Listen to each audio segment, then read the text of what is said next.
जय भीम, नमो बुद्धाय। स्वागत है आप सभी का आपके अपने चैनल अनमोल इतिहास में, जहां पर आप सबको अपने महापुरुषों के जीवन से रूबरू कराया जाता है और उन घटनाओं से अवगत कराया जाता है जो कि इतिहास के पन्नों में छिपा दी गई। आज हम बात कर रहे हैं एक ऐसे सच के बारे में जिसे खुद बाबा साहेब भीमराव अंबेडकर ने अपनी आत्मकथा वेटिंग फॉर ए वीज़ा में लिखा है। सोचिए, वो बाबा साहब जिनकी बुद्धि की मिसाल दी जाती है, जिन्होंने भारत का संविधान लिखा, उनकी जिंदगी में एक ऐसा दर्द छिपा था जिसे उन्होंने अपने दिल में सालों साल तक दबा कर रखा और फिर अपनी कलम से दुनिया के सामने रखा। जब आप ये घटना सुनेंगे तो यकीन मानिए आपकी आंखें भर आएंगी और उसके अपमान को देखकर आपका भी दिल चीख पड़ेगा। ये आत्मकथा है उस इंसान की, उस बच्चे की, जिसे समाज ने सिर्फ इसलिए इंसान नहीं समझा क्योंकि वो अछूत था, और उस बच्चे ने बाल कटवाने जैसी एक छोटी सी बात के लिए इतना दर्द सहा कि उसकी बहन को अपने ही हाथों से उसके बाल काटने पड़े। यहाँ पर सिर्फ बाल काटने की बात नहीं है, यहाँ बात हो रही है इज्जत की, आत्मसम्मान की और रिश्तों की कहानी की। एक बहन जो अपने भाई के लिए इस समाज से लड़ पड़ती है, और एक भाई जो चुपचाप उस अपमान को सहते हुए अपने अंदर एक क्रांति पैदा करता है। अगर आप बाबा साहेब से प्यार करते हैं, उनका सम्मान करते हैं, तो ये घटना सुनकर आपकी रूह कांप जाएगी, क्योंकि ये सिर्फ बाल काटने की घटना नहीं है। ये उस आग की शुरुआत है जिसने भीम को बाबा साहब बनाया। आप सभी से रिक्वेस्ट है कि वीडियो को पूरी देखें, और अगर चैनल पर नए आए हैं और वीडियो पसंद आए तो चैनल को सब्सक्राइब ज़रूर करिए, और अगर सब्सक्राइब भी कर रखा है तो लाइक के साथ साथ कमेंट में आप उस जगह का नाम लिखें जहां से आप देख रहे हैं। तो चलिए अब सुनाते हैं हम आपको वो घटना जो कि बाबा साहेब के साथ बचपन में घटी थी। ज़रा अपनी आंखें बंद करके सोचिए, एक छोटा सा बच्चा है, नन्हे नन्हे हाथ, मासूम चेहरा, आंखों में ढेर सारी चमक। वो बच्चा किसी खिलौने की जिद नहीं करता, ना ही किसी मिठाई की मांग करता है। वो बस एक ही बात कहता है, मुझे स्कूल जाना है, मुझे पढ़ना है। ये बच्चा कोई और नहीं, ये बच्चा है हमारे बाबा साहब भीमराव अंबेडकर, जो बचपन में सिर्फ एक प्यास लेकर जिए, ज्ञान की प्यास। उन्हें किताबों से बहुत प्यार था। जब बाकी बच्चे खेलते थे तो बाबा साहब को कोई किताब मिल जाती तो वो उसे किसी कोने में जाकर चुपचाप पढ़ने लगते। उनका सपना था पढ़ लिख कर कुछ बनना, एक अच्छा इंसान बनना, अपनी जिंदगी को, अपने परिवार को, अपनी जाति को ऊपर उठाना।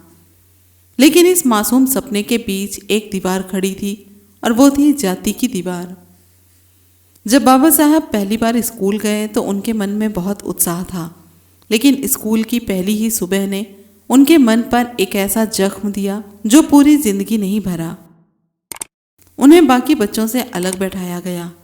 जमीन पर उनको किसी के भी पास बैठने की इजाज़त नहीं थी। शिक्षक आए पर उन्होंने कभी भी उनके सिर पर हाथ नहीं रखा, ना ही प्यार से कुछ समझाया। और सबसे बड़ा दुख, जब उनको प्यास लगती थी तो खुद पानी नहीं पी सकते थे। कोई ऊंची जाति का चपरासी आता, ऊपर से लोटे से पानी गिराता ताकि बर्तन बाबा साहेब के हाथ को न छू लें। सोचिए जरा, एक छोटा सा बच्चा जिसने अभी दुनिया देखी भी नहीं, जिसे अभी दुनिया का मतलब भी नहीं पता, वो बस किताबों से प्यार करता है, लेकिन दुनिया उसे छूने से भी डरती है। धीरे धीरे यही बातें उस बच्चे की मासूम आंखों को समझ में आने लगी। वो समझ गए कि उनका नाम नहीं, उनकी जाति पढ़ी जा रही है। लेकिन उन्होंने हार नहीं मानी। वो हर रोज स्कूल जाते रहे, सबके तानों को, सबके इशारों को झेलते रहे, और जब लौटते तो माँ की ममता और अक्का की चुप्पी में अपना सारा दर्द छुपा लेते। पर अंदर ही अंदर एक सवाल उन्हें रोज खा जाता, क्या मैं सिर्फ इसलिए छोटा हूँ क्योंकि मैं अछूत हूँ? ये घटना उस भीमराव अंबेडकर के बचपन की है जिसके अंदर समाज ने जहर भरा, पर उसने उसे जहर नहीं बनने दिया, उसने उसे अपना जुनून बना लिया। यह सिर्फ एक मासूम बच्चा नहीं था, यह आने वाले भारत का भविष्य था जो उस वक्त खून के आंसू पी रहा था ताकि एक दिन करोड़ों को इंसाफ दिला सके। कभी सोचा है आपने कि बाल भी कभी किसी के अपमान का कारण बन सकते हैं? एक बच्चे के सिर के बाल इतने बड़े जुर्म बन सकते हैं कि पूरा स्कूल उसे नीचा दिखाने लगे। बाबा साहेब का बचपन ऐसा ही था। गरीबी थी, घर में पैसे नहीं थे, ना ठीक से कपड़े थे, ना जूते, और ना ही इतना कि नाई से बाल कटवाए जा सकें। घर में माँ नहीं थी, अक्का थी, बड़ी बहन। वो खुद छोटी थी लेकिन माँ का फर्ज निभा रही थी। भीमराव के सिर के बाल धीरे धीरे लंबे होने लगे। स्कूल में एक और फिर वजह मिल गई ताने मारने की। कक्षा में बच्चे अब उन्हें लड़कियों जैसे कहने लगे। कोई कहता इसका चेहरा साफ है पर इसके बाल देखो।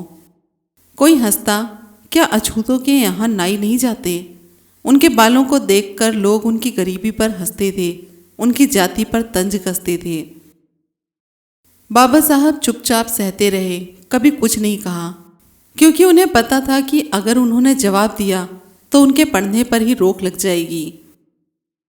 एक दिन बाबा साहब नाई के पास गए बाल कटवाने के लिए, पर नाई ने यह कहकर भगा दिया कि तुम्हारे बाल कौन काटेगा, जबकि वो नाई उस वक्त एक भैंस के बाल काट रहा था।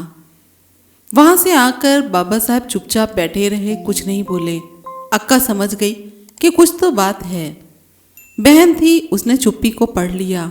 धीरे से पूछा, क्या हुआ रे भीमा? भीमराव की आंखों से अचानक आंसू निकल पड़े।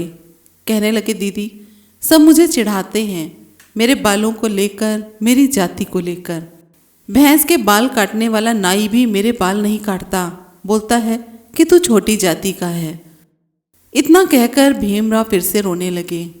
अक्का ने कुछ नहीं कहा, बस अंदर गई और एक पुरानी सी कैंची लेकर बाहर आई। बाबा साहब को अपने पास बिठाया और धीरे धीरे उनके बाल काटने लगी। एक छोटी सी लड़की जो खुद भी बच्ची थी, अपने छोटे भाई के आंसू पोंछने के लिए नाई बन गई। हर कटा हुआ बाल जैसे एक एक ताना काट रहा था, एक एक जख्म को धो रहा था। भीमराव की आंखें भीगी थी, पर उस दिन उनमें एक नई चमक थी। अक्का का वो स्पर्श, वो ममता उन्हें जिंदगी भर याद रही। आप सोच रहे होंगे ये छोटी सी बात थी, बाल कटवा लिए तो क्या हो गया? पर यह कोई आम बच्चा नहीं था। ये वही बच्चा था जिसने आगे चलकर पूरे देश के करोड़ों लोगों के जीवन की शक्ल बदल दी, जिसके बचपन की भूख, बचपन की चुप्पी, बचपन का अपमान एक दिन संविधान की धाराओं में बदल गया। और शायद आप नहीं जानते कि सबसे बड़ी बात यह है कि इस पूरी सच्चाई को, इस बाल काटने के दृश्य को बाबा साहब ने खुद अपनी किताब वेटिंग फॉर ए वीज़ा में लिखा है। उन्होंने इस पल को कभी नहीं भुलाया। आखिर क्यों? क्योंकि यह एक बाल काटने का पल नहीं था, यह उस बच्चे की आत्मा को संभालने वाला पल था। सोचिए, बचपन में बालों पर ताने सुनने पड़े, वह आगे चलकर दुनिया के सबसे बड़े दिमागों में गिना गया। और जिसकी बहन ने अपने हाथों से उसके आंसू पोंछे, वो उस भाई की सबसे पहली ताकत बन गई। उस दिन अक्का ने भीमराव के बाल तो काट दिए, माथे पर पसीना था, पर दिल में सुकून भी था। वो छोटी सी बहन शायद ये नहीं जानती थी, उसका वो छोटा सा काम इतिहास के सबसे बड़े बदलाव की शुरुआत बन जाएगा। भीमराव ने उस दिन आईना नहीं देखा, पर कुछ और जरूर देखा था, और वो थी अपमान की जड़ें जो हर जगह फैली थी, और अंदर एक आग जो अब जल चुकी थी। वो बाल नहीं, आत्मसम्मान कट रहा था। जब बाल कटे तो स्कूल में ताने बंद हो गए, पर भीमराव के मन में सवाल शुरू हो गए, मैं क्यों अलग हूँ? मैंने क्या गलत किया है? या इस समाज की सोच गलत है? और बस यहीं से शुरू हुआ एक बच्चे का वह सफ़र जो सिर्फ अपनी ज़िंदगी बदलने के लिए नहीं, बल्कि पूरे समाज को फिर से इंसान बनाने के लिए था। भीमराव ने बदला नहीं लिया, गुस्सा नहीं पाला, किसी से नफरत नहीं की। उन्होंने एक कसम ली, अब मेरी पढ़ाई ही मेरा हथियार होगी, कलम से ही मैं जवाब दूंगा।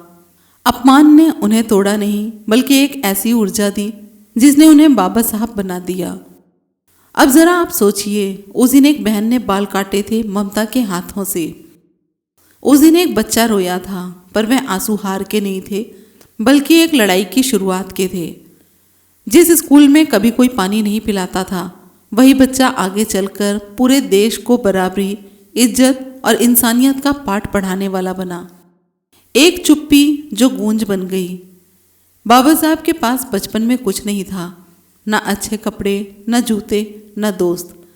लेकिन फिर भी वो कभी रुके नहीं, क्योंकि उनके पास एक सपना था, एक आग थी, एक अक्का की ममता थी और एक दर्द था जो कभी मरने नहीं दिया।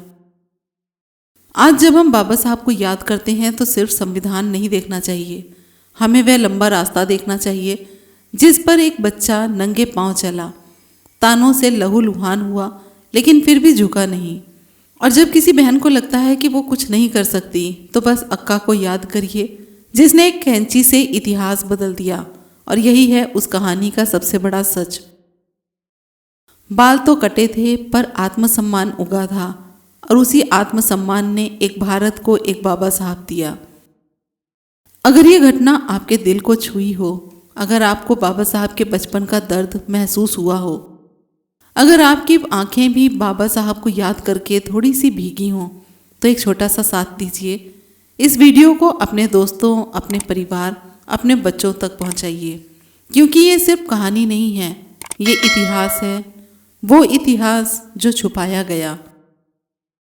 आपका एक शेयर, एक कमेंट, एक सब्सक्रिप्शन हम जैसे लोगों को ताकत देता है जो इस समाज की भूली बिसरी सच्चाई आप तक लाना चाहते हैं।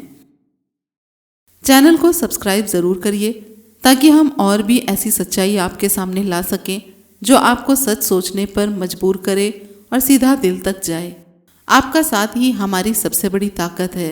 आपका साथ बाबा साहब के मिशन को आगे बढ़ाने का हौसला है। जुड़े रहिए, सिर्फ एक दर्शक की तरह नहीं, बल्कि एक साथी की तरह। मिलते हैं अगले वीडियो में। जय भीम, नमो बुद्धाय।